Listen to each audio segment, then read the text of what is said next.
ولا تموتن إلا وأنتم مسلمون. Ikhwatilah yang dirahmati Allah Subhanahu wa taala.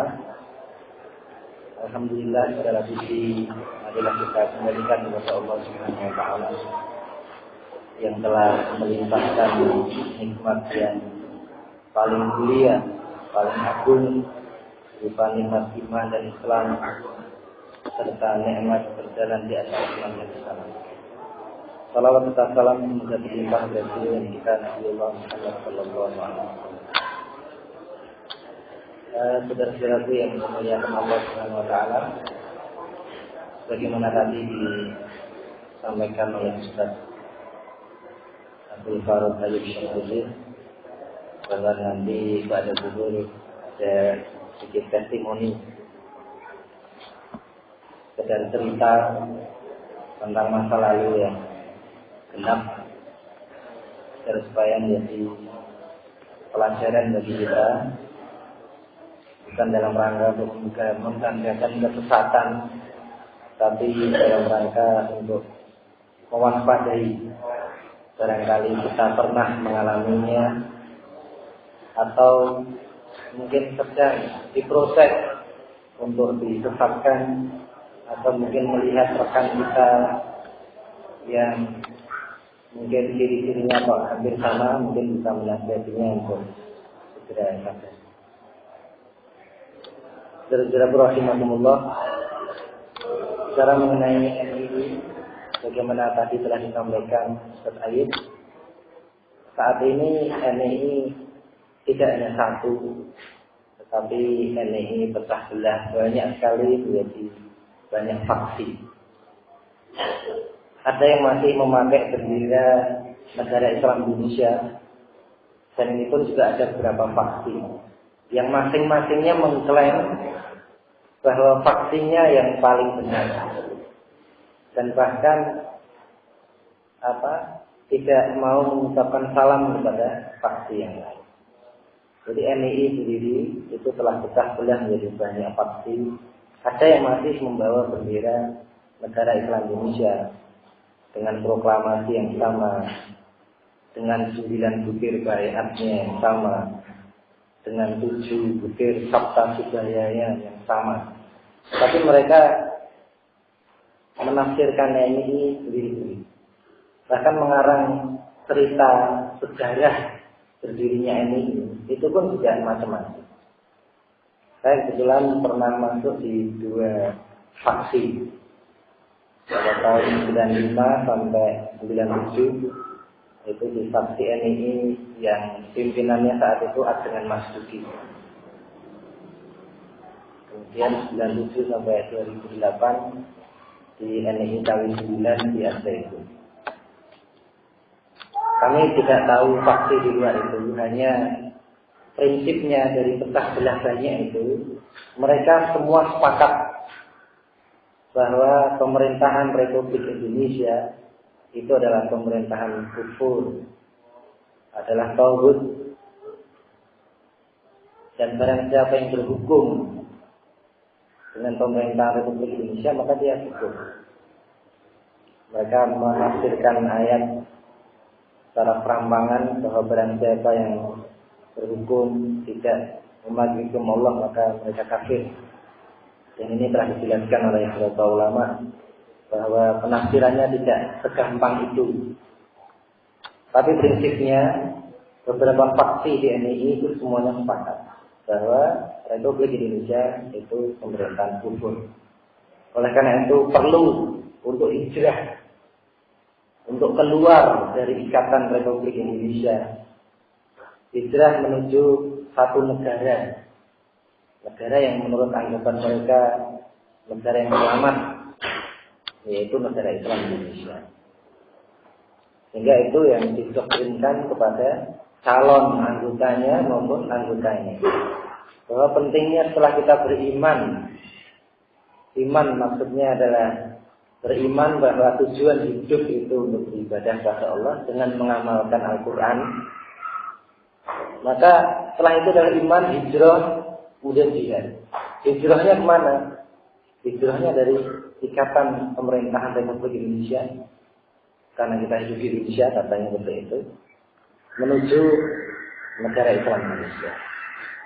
Maka itulah yang dikatakan sebagai syahadat. Jadi mereka membisikkan syubhat kepada kaum muslimin dengan menanyakan, kamu Islam sejak kapan? Ada yang seperti itu. Kaum muslimin sih menjawab sejak lahir. Kok bisa sejak lahir? Padahal syahadat itu harus diucapkan, harus disaksikan. Namanya bersaksi dan menyaksikan dan disaksikan. Seperti dulu umat Islam disaksikan Nabi di hadapan Nabi atau di hadapan sahabat yang dikunjungi Nabi. Maka tidak sah keislamanmu. Biasanya ada syubhat yang dilempar. Maka mereka menganggap bahwa syahadatnya ketika dia telah menyaksikan ada pemerintahan tauhid, kemudian dia bersaksi bahwa pemerintahan tauhid, kemudian dia berbaiat. Maka dia juga menyitir hadis tentang barang siapa tidak berbaiat, maka dia mati dalam mati jahiliyah. Maka akhirnya berbaiat. Jadi jemaah rahimakumullah, satu yang perlu kami sampaikan pertama, bahwa MII sekarang ini modelnya banyak sekali. Ada yang pakai masih nama MII, tapi ada juga yang pakai nama yang lain. Tapi mereka satu dalam keyakinan bahwa pemerintahan Republik Indonesia kufur, tinggal ditinggalkan dan diganti dengan pemerintahan Islam. Cara menggantinya itu yang beda-beda. Masing-masing faksi memiliki pendapat sendiri. Ada yang harus digulingkan dengan cara militer, maka mereka mempersiapkan persenjataan, mungkin mempersiapkan latihan-latihan militer dan sebagainya. Ketika kok belum bisa menebar teror kemana-mana. Karena mereka menganggap pemerintah itu tauhid, maka personel-personel di pemerintahan mereka hukumi kafir, halal saja. Apalagi TNI, mungkin Polri, masjid-masjid yang ada di situ namanya masjid Hiron, masjid tempat untuk menghancurkan kaum muslimin. Ada yang berpendapat seperti itu. Satu faksi mungkin dia berusaha menebar teror supaya mungkin akan menggetarkan musuh-musuh Islam menurut anggapan mereka. Kemudian ada juga faksi yang menganggap bahwa butuhnya bukan butuh militer, tapi butuh ekonomi, intelektual. Yang ini diadopsi oleh KW9. Harga itu. Jadi dia tidak mengarahkan kemenangan itu dari perang, tapi penguasaan ekonomi, intelektual dan sebagainya, pendidikan dan sebagainya. Jadi ada yang faksi lain yang tiarap saja, jadi menunggu kesempatan hanya nguri-uri pemerintahan ini gitu. Tapi tidak bergerak juga ada. Itu yang pertama yang perlu kami sampaikan, bahwa jangan terkecoh. Jadi saya tidak MII, memang bisa jadi dia tidak pakai bendera MII saat ini, tapi mungkin pakai jamaah apa gitu, namanya mungkin macam-macam. Kemudian yang kedua, kami karena yang kami ketahui dari MII KW9, maka kami akan menyampaikan mungkin lebih banyak dari kesempatan atau antisipasi agar kita tidak terkena rekrutmennya. Jadi di KW9 itu Komandemen Wilayah 9. Jadi MII dulu itu ada 9 wilayah. Wilayah 1 sampai wilayah 9. Wilayah itu tingkat gubernur, tingkat provinsi. KW9 ini wilayah teritorialnya sebetulnya adalah Jabodetabek. Bukan Jabodetabek, tapi ya sekitar Jakarta, Bogor, Bekasi, Tangerang, sekitar itu wilayah teritorialnya. Karena dia KW9 berarti KW yang paling muda. Dulu ketika masih pemerintahan dipimpin oleh Aceh Jailani. Jadi mereka membuat riwayat itu setelah dari Daud Sahar Muzaffar kemudian Aceh Jailani. Ketika Aceh Jailani ditangkap, ini versi dari dua faksi yang saya ikuti, itu sama versinya, ceritanya. Jadi memang beberapa informasi yang dibangun di NII itu tidak jelas hubungannya. Jadi mungkin hanya kabarnya, ceritanya gitu. Karena itu yang menyampaikan pimpinan ya harus ditaati kan gitu. Cerita dari pimpinan. Jadi dulu ketika ini masih satu antara yang diceritakan Ustaz tadi ke Malaysia, dulu masih satu. Sama Aceh Jailani masih satu. Sama Wilayah Sembilan masih satu. Itu ketika Aceh Jailani masuk penjara, maka perlu diangkat pejabat sementara imam. Salah satu kandidatnya adalah dengan Mas Duki, ada Abdullah Sungkar. Dua kandidat menjadi pejabat sementara imam. Namun ternyata setelah dimusyawarahkan terpilih dengan Mas Duki. Dengan Mas Duki yang backgroundnya atau rekod sufi ya. Otomatis Abdullah Sungkar tidak mau menerimanya. Tidak mau menerima kepemimpinan Abdullah Mas Duki. Akhirnya menyatakan keluar dari NII dan mendirikan jamaah sendiri. Padahal ketika di Malaysia sebagai kuasa usaha luar negeri yang memiliki akses mujahidin di Afghanistan dan sebagainya, maka banyak dikirim dulu relawan dari NII yang bersedia di Afghanistan lewat dia. Akhirnya yang memiliki akses orang-orang yang latihan militer adalah mereka. Maka tidak heran ketika saat ini teroris dan sebagainya banyak link-linknya ke sana.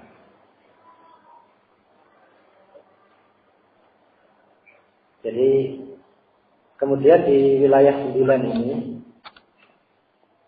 dulu sering dimusuhi juga oleh Adnan Mas Duki karena dianggap sering membocorkan informasi sehingga banyak orang-orang Adnan Mas Duki yang ditangkap militer, ditangkap pemerintah atas bocoran dari Panji Gumilang. Panji Gumilang itu pemimpin wilayah 9 yang sekarang memimpin Pondok Al-Zaitun. Sehingga Adnan Mas Duki pun terhadap kawin 9 ibaratnya sangat membenci sekali. Maka ketika saya dulu pindah ke Al-Zaitun, ketika ketemu dengan orang-orang di Adnan Mas Duki,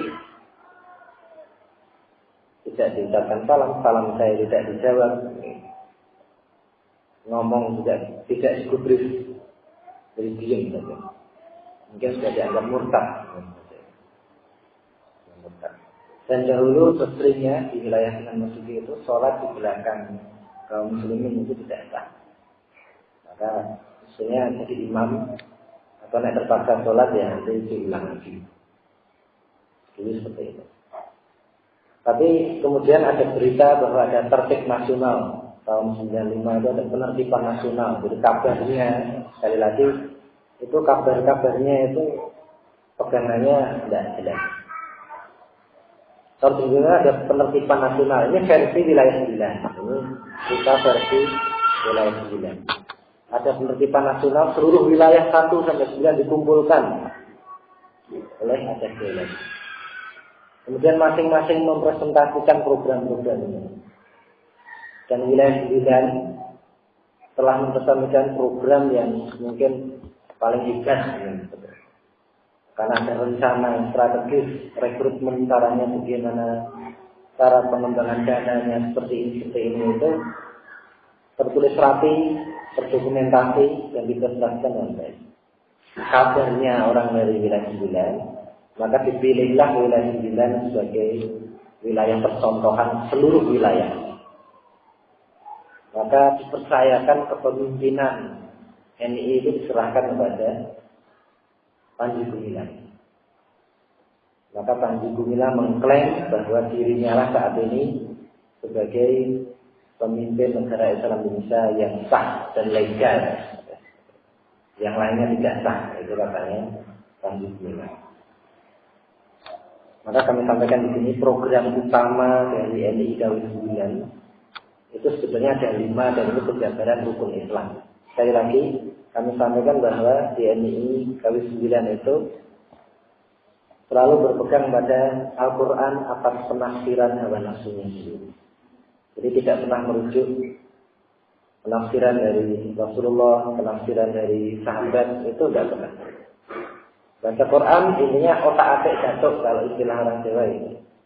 Otak-atik jatuh. Seperti dia membangun pemahaman tentang tauhid itu bukan tauhid rububiyah, uluhiyah, asma wa sifat. Tetapi tauhid yang diyakini yang tauhid rububiyah, tauhid mulkiyah, dan tauhid uluhiyah. Kalau mereka baca disebutkan RNU gitu. Rububiyah, mulkiyah, uluhiyah. Itu ya hanya dari otak-atik jatuh. Mereka menyampaikan bahwa Al-Quran itu adalah petunjuk hidup dan ada pembukaan, ada penutup. Surat pembukaan namanya Al-Fatihah, kemudian ditutup dengan surat An-Nahl. Mereka menganalogikan sebuah karya ilmiah itu biasanya ada pendahuluan dan kritik itu ada pendahuluan. Di pendahuluan disebutkan bahwa nanti yang akan kami bahas adalah ini. Kemudian dibahas di dalamnya. Kemudian ada penutup biasanya gitu. Deskripsi ada penutup. Biasanya isinya kesimpulan dan saran. Jadi dari pendahuluan disebutkan nanti akan membahas 3 hal.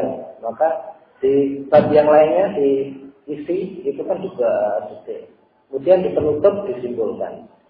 Antara pembukaan dan kesimpulan itu mesti klop. Misalnya saat pembukaan membahas akan cara membuat tempe, maka akhirnya di penutup akan disampaikan berarti cara membuat tempe yang baik begini. Mereka menganalogikan di surat Al-Fatihah itu ada Alhamdulillahi Rabbil Alamin.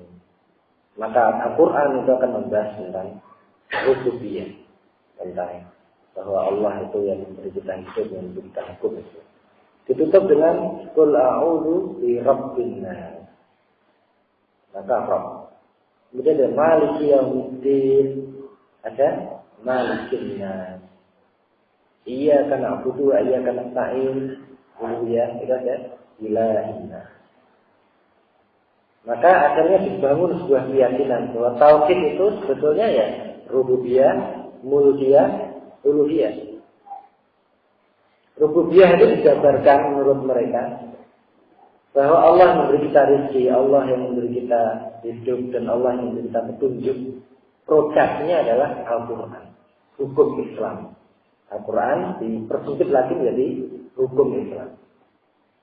Kalau mulkiyah, kerajaan, berarti Allah sebagai malik, Allah sebagai raja, penguasa. Maka Islam itu enggak tentang kekuasaan. Kekuasaan, tentang pemerintahan. Dijabarkan lagi akhirnya menjadi negara Islam. Maka rububiyah itu produknya hukum Islam, mulkiyah itu produknya negara Islam, kemudian uluhiyah hanya kepadamu beribadah itu dari bawah ke atas, hanya kepadamu itu adalah umat Islam. Umat yang selamat, umat yang berserah diri kepada Allah. Maka produk dari keyakinan rububiyah, mulkiyah, uluhiyah itu adalah keyakinan bahwa kita harus menjalankan hukum Islam di negara Islam karena kita sebagai umat Islam. Jadi kalau siapapun yang mengaku sebagai umat Islam tetapi dia tidak hidup di negara Islam, tidak mau bergabung dengan negara Islam Indonesia, maka dia berarti bukan disebut sebagai umat Islam.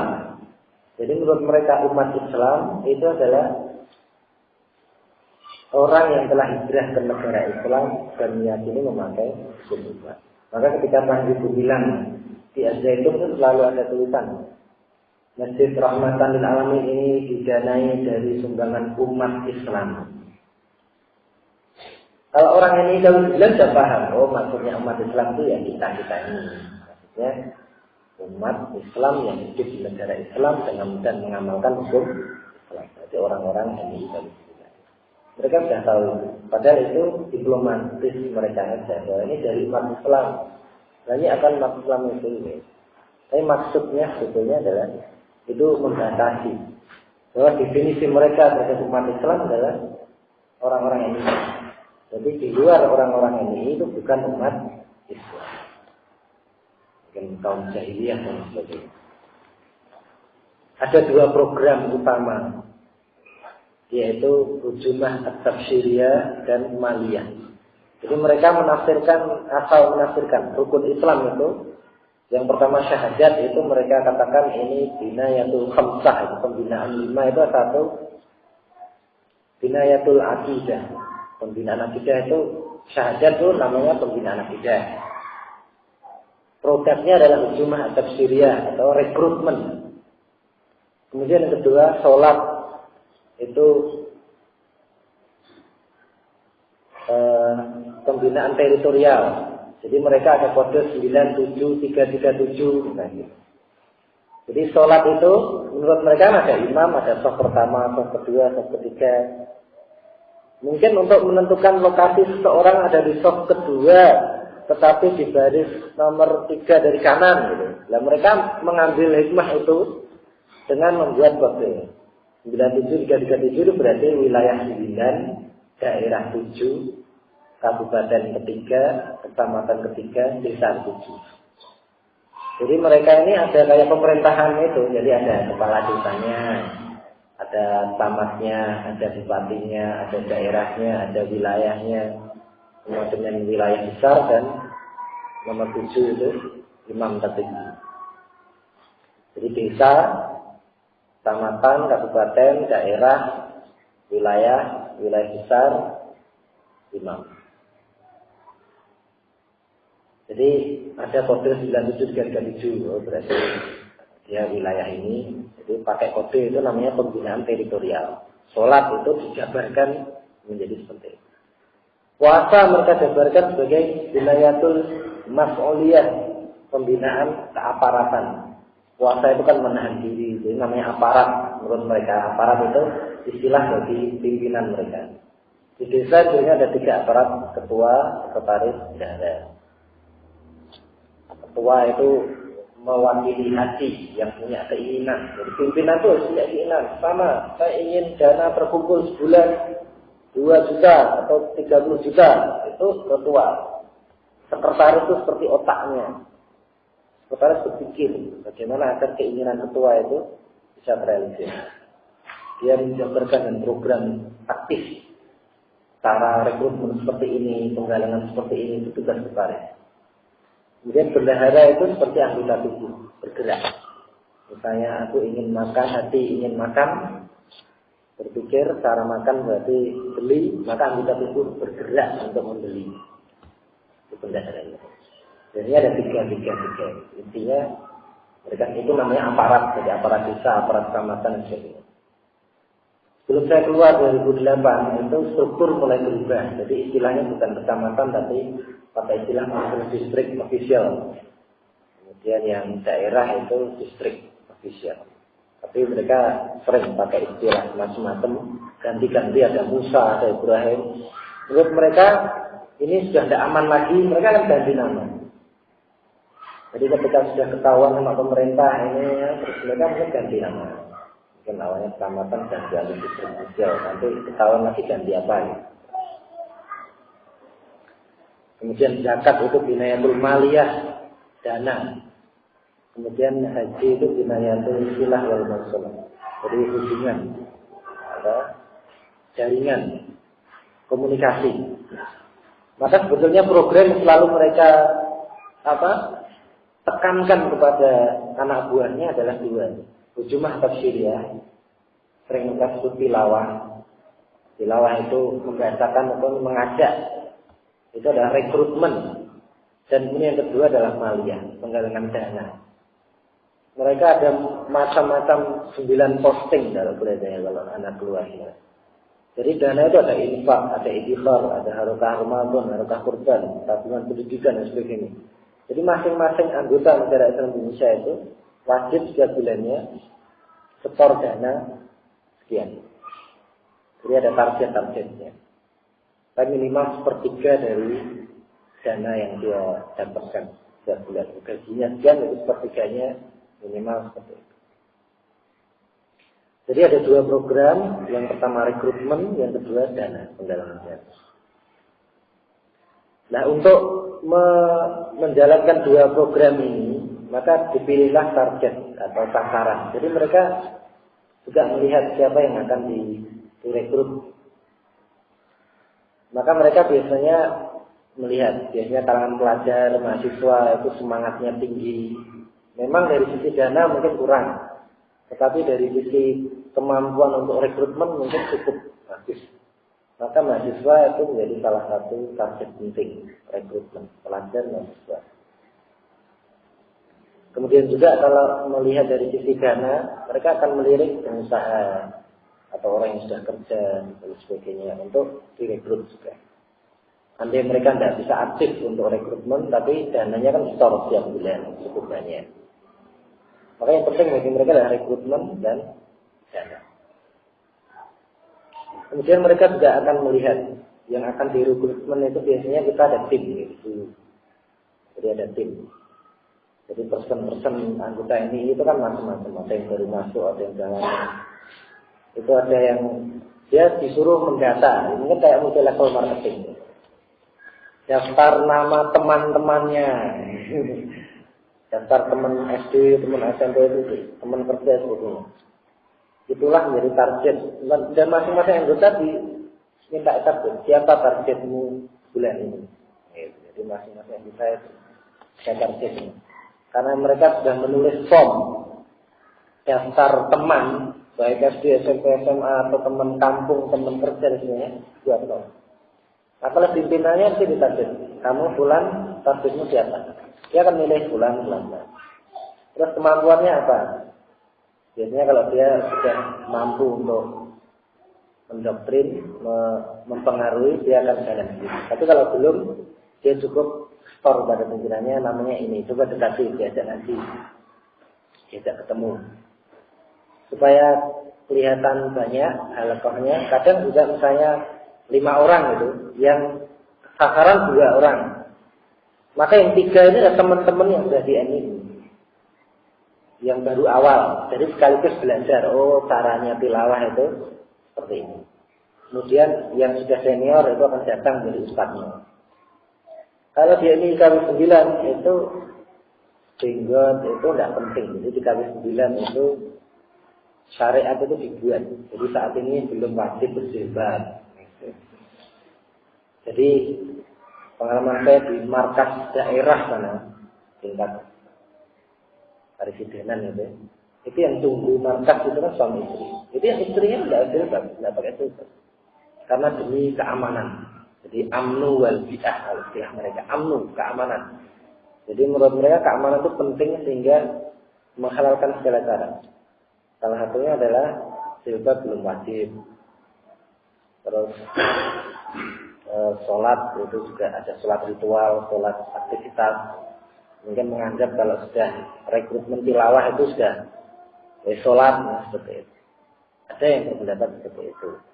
Dan pimpinannya ya monggo saja. Jadi untuk masalah ibadah, apalagi jenggot, nanti malah ketahuan ini akan mengajak ini malah dipangkas semua. Jadi orang-orang yang nikah KW 9 itu melipit. Jadi mereka menganggap sebagai aparat negara Indonesia. Jadi negarawan itu kumisnya bersih, jenggotnya bersih, mungkin pakai baju lengan panjang yang baju biasa itu bukan koko, dimasukkan, ya. Terus isbal jelas, gitu. Tapi di Solo, kalau di Jakarta seperti itu.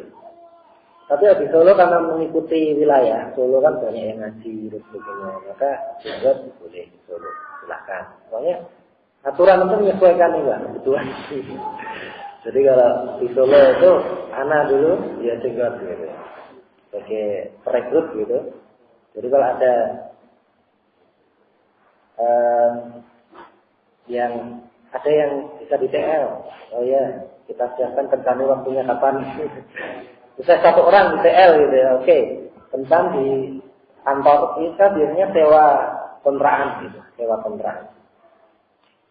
Kemudian ada yang untuk rapat-rapat internal, ada juga 1 bilik kamar mungkin di depan untuk itu rekrutmen. Jadi ya datang, kemudian kita juga etok-etoknya banyak itu yang ngaji gitu ya. Nah, 5 orang gitu ya. Padahal direkrut 1 tok. Rentan yang direkrut 1 yang datang mungkin 4. Yang 4 ini biasanya orang-orang baru yang mau belajar. Tahapan rekrutmen itu biasanya 3-4 kali selesai. Yang kita didik biasanya orang-orang awam. Biasanya makanya temennya itu akan cari riwayat hidup yang mau direkrut itu. Itu lengkap dulu, laporannya sudah masuk dulu. Dia tinggal di mana, pernah ngaji enggak, kegiatan agamanya apa, sebagainya. Sudah dikuasai oleh yang mau merekrut itu. Datanya sudah diambil.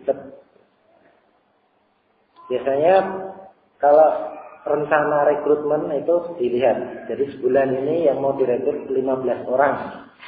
Dia diperingkat. Ini awam, potensinya ini ngaji, salafi. Terus ini IM, ini ditahdir, ini awam. Ini awam dulu yang gampang deh. Biasanya anak dulu rekrutmen salafi itu pikir-pikir. Terus terang kan. Karena dulu saat anak SMA kan, anak ngaji di Gumo, ngaji tabligh, salafi, ya Ustaz Mu'alim masih mahasiswa di Jogja. Pernah Mu'alim di Kalimantan. Dulu pernah setiap akad datang ke dekat sumber masjid. Salafi. Tapi anak belum terbuka artinya. Tapi anak paham, salafi itu dalilnya kuat-kuat, susah kalau berdebat sama salafi. Maka kalau ketemu target operasinya salafi, take carry pikirkan dulu. Boleh perkara, makanya berat. Karena salafiyin itu dinyatakan dalil-dalil itu berjalan di atas dalil. Nah, kalau kita kan modelnya pakai apa? Ya, otak-atik itu gitu. Jadi senjata kita hafal ayat-ayat. Hafal ayat itu nomor surat, nomor ayat. Jadi di forum itu cukup disediakan Quran terjemah. Masing-masing pegang. Kemudian kita presentasi gitu. Kita sampaikan nanti tahap pertama dia tentang menjelaskan tujuan hidup manusia. Biasanya lewat ayat yang pertama turun, Iqra bismi rabbikal ladzi khalaq. Bacalah, baca itu apa? Gitu. Tidak harus mengkaji. Baca kan baca situasi, melihat kondisi dan sebagainya. Terus khalaq, ciptaan Allah itu apa? Ada alam semesta, ada manusia. Manusia kalau dibiarkan hidup sendiri di alam semesta, kira-kira bisa rukun enggak? Oh, enggak. Maka dengan nama Rabb, maka Allah menurunkan Al-Quran. Maka sebetulnya, ya benar Kak Del. Jadi tujuan hidup manusia itu adalah untuk mengamalkan Al-Quran. Di mana di dunia ini? Jadi kalau ada permainan sepak bola kan ada lapangan, ada pemain, ada aturan main. Jadi itu. Jadi 3 itu dimainkan untuk mempengaruhi calonnya. Kita ada pemain, ya kita ini manusia, hidup di mana? Lapangannya di bumi. Aturan mainnya pakai Al-Quran. Tahap pertama selesai itu aja. Jadi yang direkrut biasanya kita sampaikan buka Quran surat ini, ayat ini. Mereka buka. Terjemah suruh baca, kita suruh baca. Jadi tidak mereka menang enggak. Mereka kan dengan membuka itu ada sikis-sikisnya, mereka akan membaca sendiri ayat Allah itu. Gantian yang lain tidak suruh baca. Kemudian kalau kita buka forum pertanyaan, kalau yang mau direkrut itu tidak tanya, yang sudah masuk dulu tanya. Jadi kadang skenario pertanyaan sudah diatur supaya pertanyaannya mengarahkan keyakinan usulan ini supaya lebih kuat. Jadi dia tanya, itu periode apa? Fase pertama biasanya menjelaskan hidup manusia sebelumnya beribadah. Caranya mengamalkan Al-Quran. Itu benar kan itu. Kemudian pertemuan yang kedua lebih spesifik lagi. Biasanya dipikir bahwa Adam telah diusir, anak sekarang jadi lupa malah ayatnya dulu hafal kan. Diusir kan diberikan Al-Quran sebagai petunjuknya. Barang siapa memahami Al-Quran maka dia selamat. Barang siapa, maka di dunia ini kita jelaskan pada mereka. Selalu fitrahnya permusuhan antara hak dan batil. Itu fase yang kedua. Fase yang kedua selalu jelaskan permusuhan antara hak dan batil. Biasanya menyetir wahadaina bin najdain. Maka Allah menunjukkan dua jalan antara hak dan batil.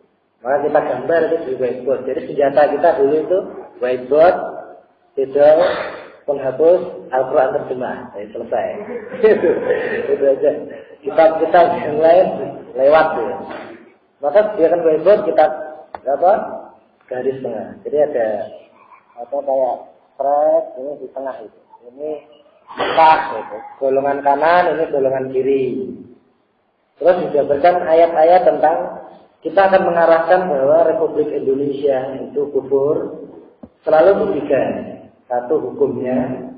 Maka akan kita cari ayat-ayat tentang orang-orang kafir itu pakai hukum-hukum selain Islam. Hukum nenek moyang dan sebagainya. Ada ayat-ayatnya. Kemudian tapi golongan kanan, golongan Islam itu pakainya hukum Islam. Ini ayatnya bacakan. Kemudian sisi pemerintahnya, negaranya itu kalau golongan kiri itu negaranya negara kufur, ada ayat-ayatnya. Kalau Islam negaranya negara Islam, Darul Islam. Kemudian umatnya, kalau penduduknya golongan kiri itu zina, gini maksiat sebagainya. Kalau golongan ke kanan taat pada Allah. Terus mereka didoktrin setelah panjang lebar tadi ini. Still contoh-contohnya yang mudah sih. Akhirnya ditanyakan kepada calon yang direkrut. Sekarang Anda hidup di golongan kanan atau golongan kiri? Kelihatannya kita sekarang ini hidup di mana? Di Republik Indonesia. Kelihatannya Republik Indonesia itu ciri-cirinya lebih condong ke golongan kiri atau golongan kanan. Karena contoh-contoh kita mengarahkan ke kiri itu banyak gitu. Korupsi, namanya perjudian juga. Mereka kan kelihatan, oh iya ya, saya hidup di golongan kiri. Jadi di golongan Mekah ada Madinah namanya seperti itu. Mekah, Madinah. Maka akhirnya kemudian dimotivasi, mau nggak hidup di tempat sampah terus? Kalau kita mau hidup bersih, mestinya kan keluar dari tempat sampah. Jadi kalau ada pulpen itu kotor, maka kalau membersihkan pulpen di peteran gitu, di selokan yang kotor itu diguyur bani, ya tetap kotor lagi ya gitu. Maka harus diambil pulpen ini dari tempat sampah, tempatkan di tempat bersih, terus disemprot air, bersih tidak? Bersih. Kalau jenengan hidup di golongan kiri, kan sama saja dengan hidup di tempat sampah. Bagaimana Anda mau membersihkan diri di tempat sampah? Makanya Anda harus hijrah dulu. Hijrah pindah dulu ke tempat yang bersih, yaitu ke NI. Tapi kadang fase kedua itu belum menyebut NII, itu belum menyebut NII. Kalau yang bersih dulu. Akhirnya mereka iya. Jadi harus pindah dulu ke golongan kanan. Pengen tahu golongan kanan yang mana? Pengen kita lanjutkan di pertemuan yang akan datang. Jadi mereka selalu bersemangat untuk hadir karena di akhir pertemuan itu selalu diberikan pertanyaan yang pengen tahu, pengen. Maka dilanjutkan ya episode selanjutnya. Jadi fase kedua itu cukup menjelaskan kanan kiri dan dia siap pindah ke kanan. Pertemuan yang ketiga biasanya kita jelaskan tentang darah. Nah ini mulai darah. Biasanya menyikir hadis itu kan, bahwa kalian akan mengalami masa kekuasaan pertama fase nubuwah, kemudian fase nabi. Jadi Islam di bawah pimpinan nabi. Fase kedua khulafa ar-rasyidin. Masa Islam sampai puncak kejayaannya. Fase yang ketiga Mulkan Augon, raja yang menggigit. Jadi setelah Khulafaur Rasyidin runtuh, kan Islam dikuasai oleh raja-raja dinasti Abbasiyah. Mereka menggigit, memaksa. Kemudian fase yang kelima, Mulkan Jabariyah. Jadi kerajaan yang diktator, raja yang diktator. Saat ini kira-kira sudah masuk ke fase yang mana kita? Terus yang kelima nanti kembali kepada fase Alamin Haji Nubuwah. Nanti Islam akan kembali mulia, akan kembali jaya. Alamin Haji Nubuwah dengan cara manhaj Nabi, sesuai dengan cara Nabi dulu menegakkannya. Jadi mereka diajak diskusi berpikir. Fase Nabi sudah. Fase Khulafaur Rasyidin lewat. Raja menggigit Abbasiyah itu Turki Utsmani terakhir runtuh tahun 1924. Itu fase terakhir raja menggigit. Jadi saat ini ada di fase mana? Fase raja yang diktator. Jadi pemerintahannya tidak ada yang menegakkan hukum Islam. Dulu sampai Saudi itu, walaupun beda, tapi dia tidak mengaturnya. Biasanya gitu itu. Nah, kita ada di fase yang keempat dan menuju fase yang kelima, yaitu khilafah ala minhajin nubuwah. Menegakkan khilafah sesuai dengan cara Nabi menegakkan. Dulu Nabi menegakkannya bagaimana?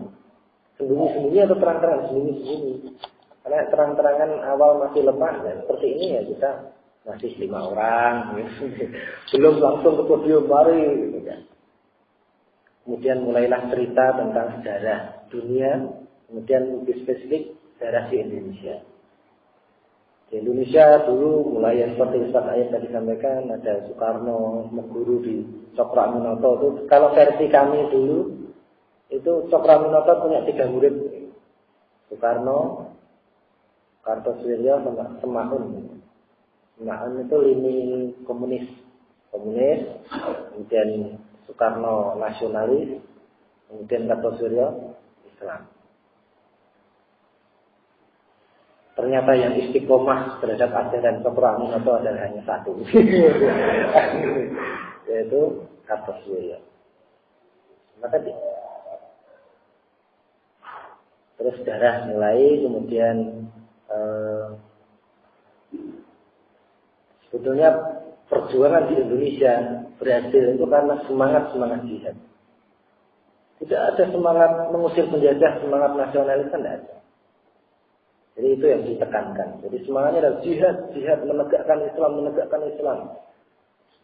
Ketika penjajah sudah diusir, mestinya kan yang diproklamasikan adalah negara Islam. Tapi karena tahu gerakan ini Islam akan muncul dan sebagainya, maka akhirnya kaum nasionalis, kemudian penjajah juga saat itu. Jadi saat itu gini, cerita mengenai Belanda yang sebetulnya di Den Haag gitu. Jadi menurut sekali lagi di NII itu kan katanya.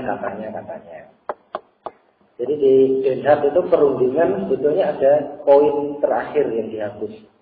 Poin terakhir adalah menghancurkan negara Islam Indonesia. Poin terakhir. Maka itu ditanamkan pada kalau teman-teman bahwa yang ditakuti sebetulnya bukan RI tapi NI. Maka Republik Indonesia diberi hadiah kemerdekaan dan Belanda merelakannya asal NI hancur. Karena kalau NI berkuasa lagi maka Belanda akan diprotes oleh dunia bahwa dia telah membiarkan bibit negara Indonesia muncul dan akan berkuasa di dunia lagi. Maka orang-orang NII dulu kita itu menjelaskan, makanya Ratu Beatrix sampai saat ini tidak mengakui kemerdekaan Republik Indonesia. Karena yang diakui itu sebenarnya kemerdekaan satunya. NII, proklamasi ya. Singkat cerita, pokoknya di fase yang ketiga ini dijelaskan oleh sejarah akhirnya NII. Maka hijrah jenengan itu adalah hijrah ke negara Islam di Indonesia. Sanggup? Biasanya kan satu yang direkrut, yang 4 kan temannya sendiri. Nah ini mengambil peranan penting di sini. Paham? Mereka ya paham. Yang direkrut kan ya, lainnya kan udah paham, kan paham. Terus ketika sanggup hijrah, maka yang sudah masuk bilang sanggup. Ya, tadi sanggup. Jadi yang satu mau tidak mau juga baiknya paham begitu tafsirnya. Tapi kalau enggak kan termotivasi dengan teman-teman lainnya yang sanggup untuk. Ya. Hijrahnya kemana? Caranya gimana? Pengen tahu? Pengen tahu? Kita lanjutkan episode selanjutnya. Biasanya tidak lama, seminggu. Fase yang terakhir, istilah kita fase penyembelihan. Karena DNI itu selalu mengibaratkan biasanya disuruh nyembelih kan, Bani Israel dulu sapi betina yang gemuk, yang kuning emas, gitu. Maka itu menjadi target. Nah, rekrut itu seperti itu, sapi gemuk, sapi yang berpotensi. Maka fase terakhir fase penyembelihan. Dijelaskan itu hijrahnya ke NI. Caranya hijrah begini. Kalau dulu Nabi kan dari Mekah ke Madinah, waktunya mungkin sekitar 3 hari. Maka ini juga tidak jauh dari itu. Kita ditanamkan kepada calon yang direkrut, dia bersyukur telah mengetahui jalan kebenaran. Jadi dimotivasi diarahkan agar bersyukur ngerti itu, kandani itu cara jalan yang benar itu sebetulnya itu. Maka wujud kesyukurannya akhirnya ditanyakan, kan sanggup hijrah itu berkorban dengan jiwa dan raga dan harta seluruhnya.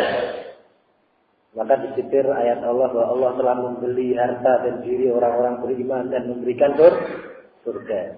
Mereka berjihad di jalan Allah, terbunuh atau membunuh. Jadi mereka dimotivasi bahwa hijrah itu artinya menjual harta dan dirinya kepada Allah, dan Allah akan memberi surga. Kira-kira nikmat surga dengan nikmat dunia lebih banyak mana? Surga. Atau terus kita jelaskan bahwa nikmat surga. Rasulullah bersabda Allah punya 100 rahmat. Satu diturunkan di muka bumi, dibagi kepada seluruh makhluknya dari Adam sampai manusia terakhir. Bismillah satu rahmat. 99 disimpan di surga ya Allah. Kira-kira hidup dunia berapa itu terus dikalkulasi. Waduh, mereka suruh menghitung. Suruh menghitung. Akhirnya mereka, wah iya, hidup dunia hanya sebentar, nanti mendapatkan akhirat surga. Terus dijelaskan pada mereka, kira-kira nikmat Allah yang telah engkau terima banyak atau enggak? Kira-kira kalau diuangkan senilai berapa? Mau enggak mata Anda saya beli satu senilai 1 miliar, ya. Tangannya diputus satu, dikasih uang 1 miliar. Mestinya enggak mau. Berarti sebetulnya nikmat Allah itu tidak bisa diwujudkan, diukur dalam bentuk rupiah. Kira-kira sekali seumur hidup mau enggak kita berkorban untuk Allah Subhanahu wa taala? Umurnya berapa sebenarnya? Umurnya 17 tahun. Kalau konsumsi setiap hari 17 tahun bisa berhitung. 17 tahun berarti berapa bulan, berapa hari gitu. Kira-kira kalau nikmat makan Anda kira-kira dari berapa ribu gitu. Terus mereka muncul 10.000 lah. Kira-kira sekian hari berarti berapa kira-kira nikmat Allah yang telah kita terima? Mungkin sekian ratus juta. Nah untuk hijrah ini juga perlu dana. Hijrah itu berkorban dengan harta ya. Jiwa serta harta. Hijrah juga perlu dana. Karena hijrah itu tempatnya juga khusus. Tidak bisa hijrah di Panahan kan tidak bisa. Hijrah itu tempatnya khusus karena kita saat ini masih periode Syriah, masih di bawah tanah Kahfi. Ya. Ada juga penjelasan ayat tentang Kahfi dan di sini. Lalu kita mencari tempat yang strategis, yang aman. Maka untuk bayar tempat kan kontrak juga kan perlu dana juga, ya kan? Jadi kontrak juga perlu dana. Nanti juga untuk macam-macam dijelaskan, transportnya dan sebagainya. Makanya ketika menyembelih itu tergantung yang mau direkrut. Target minimal dari pimpinan pimpinan DNI itu 750.000 itu hijrah. Hijrah itu dana minimal 750.000. Itu nanti untuk sodakoh, untuk ini, untuk imas, nanti masih dijen. Tapi nek Anda bisa menyembelih lebih dari itu ya nanti tuntunan. Jadi ada janji seperti ini. Misalnya menyembelih dia misalnya pengusaha. Masa pengusaha disodori 750.000. Maka tinggi-tingginya. Jadi awalnya tidak disodori berapa dia hijrah enggak. Kira-kira Anda sanggup berapa? Setelah sekian lama. Maka teman yang 4 tadi itu, ya, itu juga pegang peran penting dalam hal ini. Saya sanggup 2 juta, gitu. Ya sanggup 2 juta. Satunya mungkin wah, cepat dandan dikit, saya 5 juta. Gitu. Jangan sampai ada ngomong 750 itu. Yang 4 itu, yang mau direkrut itu ditanya terakhir. Tanyanya terakhir. Yang 4 dulu. Satu sanggup berapa untuk 4 juta, 5 juta ini sekian. Jadi lihat, kalau yang direkrutmen mahasiswa ya sanggupannya tidak usah tinggi-tinggi malah jelek. Sekarang direkrut mahasiswa mungkin ini bilang 1 juta, 1.500, 2 juta. Tapi kalau yang mau direkrut pengusaha, ini sanggupnya berapa? 10 juta. Berapa? Jadi ketika si terakhir yang mau titulan mau direkrut itu dia sanggupannya saya sanggup 5 juta. Sanggup 5 juta. Saya tulis ya. 5 juta. Antum berapa dulu itu tak saya tulis semua. Sanggup harta. Kemudian waktu juga. Waktunya jadi di NII itu dulu di wilayah 9 itu tempat hijrahnya ada di Jakarta. Jakarta punya beberapa titik-titik tempat hijrah. Dan mereka yang hijrah itu antri. Jadi mereka mengklaim jadi satu ruangan itu 20 orang kapasitasnya. Jadi mereka mengkoordinir. Jadi dari wilayah mereka ini ada siap hijrah dari wilayah 9737 sekian, 97338 sekian orang. Bulan ini. Jadi mereka pakai hijrah. Bulan Rajab. Jadi bangga ini kalau wilayah ini siap memberangkatkan 5 orang. Karena akhirnya jaga. Jadi sana akan jaga tarikh ini tanggal 2 Rajab. Jadi itu pun disampaikan kepada calon biar lebih bersemangat. Jadi karena jadwal hijrah itu juga banyak yang diminat. Jadi masyarakat Indonesia sudah berbondong-bondong masuk NII. Maka untuk hijrah pun juga tidak mudah. Perlu antri. Maka Anda siapkan dana itu, nanti waktunya akan kita beritahu. Waktunya kapan. Dari Jakarta ada pesan bisa kosong untuk waktunya tanggal ini. Terus dimotivasi ke yang siap. Setelah motivasi oke, kemudian dicek data, pendataan nama. Biasanya disuruh nama kedua, Ismu Sani. Jadi orang hijrah itu juga namanya juga hijrah juga. Misalnya namanya Fitri gitu, mungkin menyiapkan nama hijrahnya. Kalau anak dulu namanya Haidar Ali, itu nama hijrah. Jadi data yang mau hijrah data. Nama, alamat, lengkap, nama ibu, pekerjaan, detail data. Kemudian hari yang waktu ditentukan berangkatkan. Biasanya ada yang dampingi 1 orang. Berangkatkan biasanya ke kantor kecamatan dulu. Jadi kan desa lolos. Berangkatkan dulu.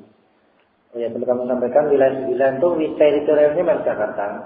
Tetapi dia punya anak buah semuanya di seluruh kota. Yang ada di situ ya dia rekrut di sekitar itu. Yang di mana ya rekrut cuma dikiranya tetap. Wilayah 2 Jawa Tengah juga ada. Jawa Timur wilayah 3 juga ada juga. Tidak jarang ketika kita rekrut ternyata belum Dewi wilayah itu juga ada juga ketemu. Jadi yang perlu diwaspadai itu pola rekrutmennya itu seperti itu, bisa dengan cara halakoh itu.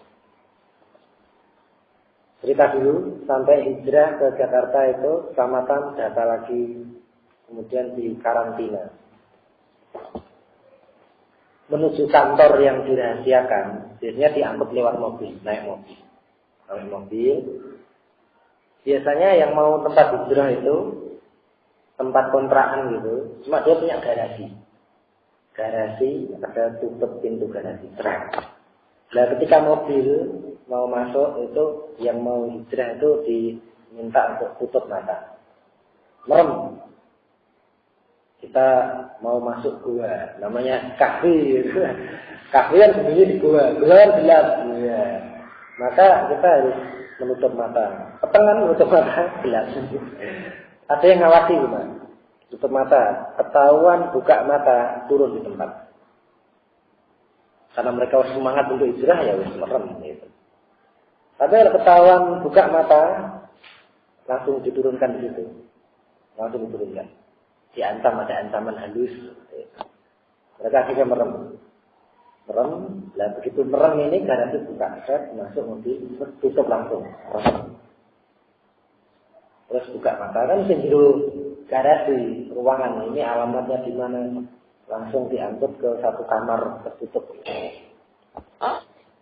Kamar tutup.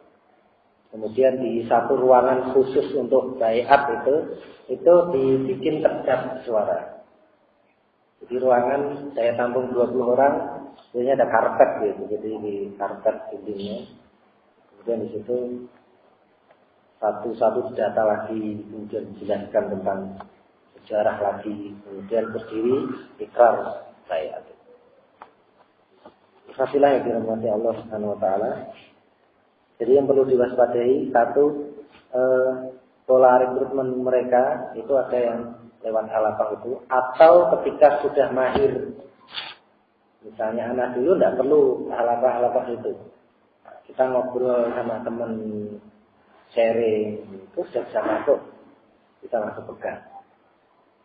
Jadi sesuai kemampuan masing-masing.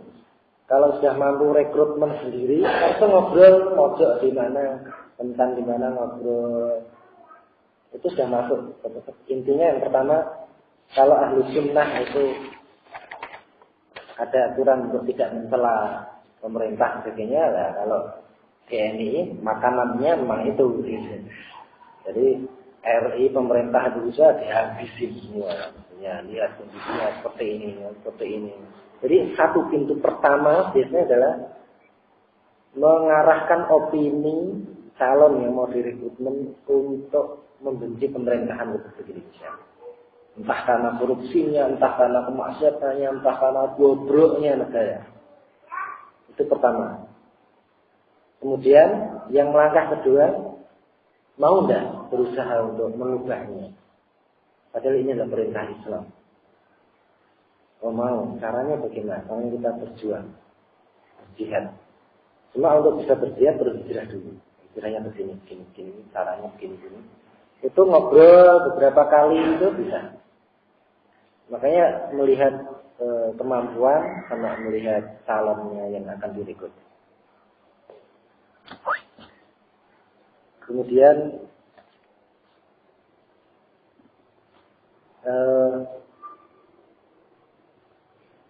jadi masih banyak sebetulnya cara-cara yang lain. Intinya tidak ada aturan baku, mainnya modifikasi sendiri.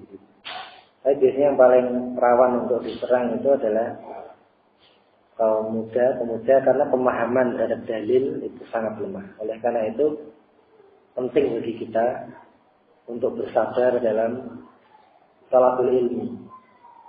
Jadi biasanya mereka akan menyetir ayat hadis yang mendukung doktrin mereka.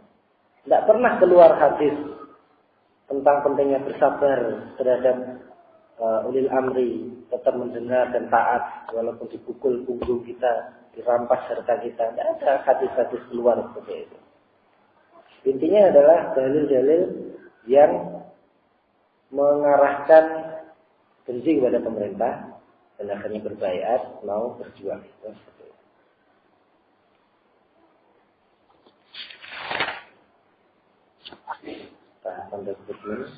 Kemudian untuk pendanaan, dana banyak sekali. Jadi itu tadi yang pertama, program utama adalah rekrutmen.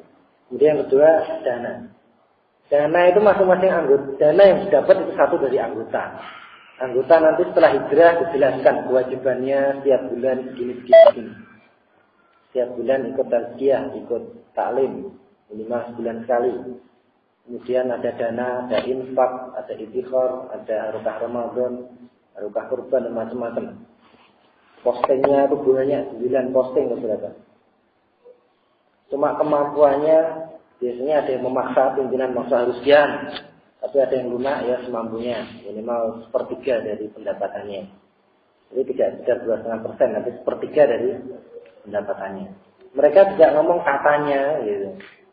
Dulu Abu Bakar seluruh hartanya, Umar separuh hartanya, Utsman 1/3 hartanya. Entah dapat dalil dari mana. Jadi 1/3 hartanya. Itu dari anggota, kemudian dari penyembelihan tadi itu. Jadi misalnya dana hijrah cukup 750, tapi karena si fulan sanggup 5 juta, 10 juta, maka ada dana sisa untuk operasional. Ada sekian sektor ke atas. Tiap bulan itu masing-masing orang itu punya sijil syahsiyah namanya. Jadi rincian infaknya berapa itu ada riwayatnya. Dan itu setiap bulan harus naik, dimotivasi harus naik terus. Pelaporannya sana sangat strategis, maksudnya dari desa, kecamatan, sebagainya naik. Kemudian adat yang ada setiap 1 Muharram biasanya kita diundang ke Mahat Al-Zaitun. Jadi aparat-aparat NII di pimpinan Panji Gumilang itu seluruh Indonesia itu aparat itu diwajibkan 1 Muharram datang ke Al-Zaitun. Jadi sudah punya aparat, namanya aparat itu istilah mereka ya pemerintah desa minimal. Kepala desa, sekretaris desa, bendahara desa itu wajib setiap 1 Muharram datang ke Al-Zaitun. Mas anak pernah datang ke sana mungkin 2 kali. Di Al-Zaitun, maka ketika 1 Muharram itu banyak yang datang. Wah, kita menjadi bersemangat. Wah, ternyata orang ini banyak. Padahal yang hadir itu ternyata tidak hanya orang ini. Salah satu orang yang disasar untuk direkrutmen, pengusaha-pengusaha itu kadang diajarkan. Pas 1 Muharram itu. Jadi nyewa 1 bis, kemudian anggota sebaiknya hadir, kemudian ngajak orang luar juga bisa. Di sana kemudian kumpul di Masjid Rahmatan lil Alamin, mereka menamakannya. Itu ya jor-joran infak itu. Biasanya mengundang duta besar atau pimpinan-pimpinan pemerintahan Republik Indonesia barangkali mau hadir. Ya, militer, Polri juga ada juga di situ, banyak. Pernah juga Hendro Priyono, mantan Badan Intelijen juga hadir. Saya juga pernah melihat CD-nya berorasi di situ. Nah, mereka mengambil ini sebagai peluang. Ini jadi mereka Panji Gumilang selalu gembar-gembor bahwa untuk meraih futuh itu perlu pendidikan muamalah politik. Jadi PMP itu pendidikan muamalah politik. Jadi mereka lobby mungkin ikut partai apa dulu diinstruksi. Jadi coblos partai ini. Jadi mungkin tataran tingkat tinggi sana mungkin ada link dengan beberapa partai atau aparat wallah. Tapi dulu pernah instruksi coblos partai apa itu? Partainya Pak Wirat yang pertama sebelum Nadira ada coblos itu kan. Itu jadi saat ini kalau Al-Zaitun belum digulung itu ya wallah alam. Karena sebetulnya anak diri bagi mantan di sana tahu persis bahwa Al-Zaitun Panji Gumilang itu adalah pimpinan NU. Yang sekolah di sana, ya tadi seperti kata Ustaz Ayub, dulu 15 juta di awal. Dahulu kurs dolar saat itu. Sana ada lahan seluas 2.500 hektar. Mungkin itu saja yang bisa kami sampaikan. Yang bisa kami simpulkan sebagai sedikit informasi bahwa mereka ini yang TNI, entah faksi yang militer, sekutunya militer dan sebagainya, memang semuanya tadi sepakat bahwa menganggap pemerintah Republik Indonesia itu kafir. Makanya mungkin menghalalkan darahnya. Dan mereka sering mencomot-comot ayat hadis dengan penafsiran sendiri. Oleh karena itu, saya dulu saat rekrutmen, kalau di salonnya Salafi itu, jadi saya tolak. Karena saya pernah, ya memang sulit, paling sulit itu. Daripada rekrutmen PKS, rekrutmen Tahrir, sebagainya. Mungkin lebih bisa diarahkan. Jadi pelajarannya, kalau kita melihat mungkin sekitar kita, atau kita mau diajak seperti itu, sebenarnya kita bisa mewaspadai ciri-cirinya. Yang tadi pertama yang diasung adalah benci kepada pemerintah. Kemudian perlunya untuk kita mengubah pemerintahan itu menjadi pemerintah Islam. Demikian yang bisa kami sampaikan. Semoga bisa menambah wawasan ikhwafillah bahwa NI itu masih ada, walaupun mereka sudah rapuh sekali. Di dalamnya itu sangat rapuh sekali. Mereka pembinaan ruhnya sangat lemah sekali. Jadi banyak yang masuk agak lama keluar, masuk agak lama keluar. Saya tarbiyah itu hampir tidak ada. Doktrinnya selalu rekrutmen maliyah, rekrutmen wilayah maliyah begini.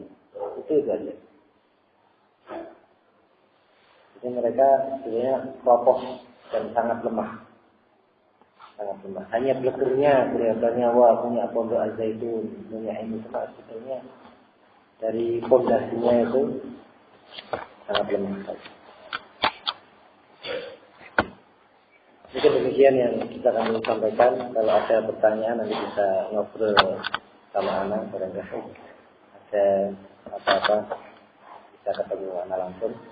Dan ini pesan dari panitia, sebelum taklim selesai seluruh peserta dan ikhwan menerima stiker daurah. Nanti enggak tahu mungkin dari mana guru. Assalamualaikum warahmatullahi wabarakatuh.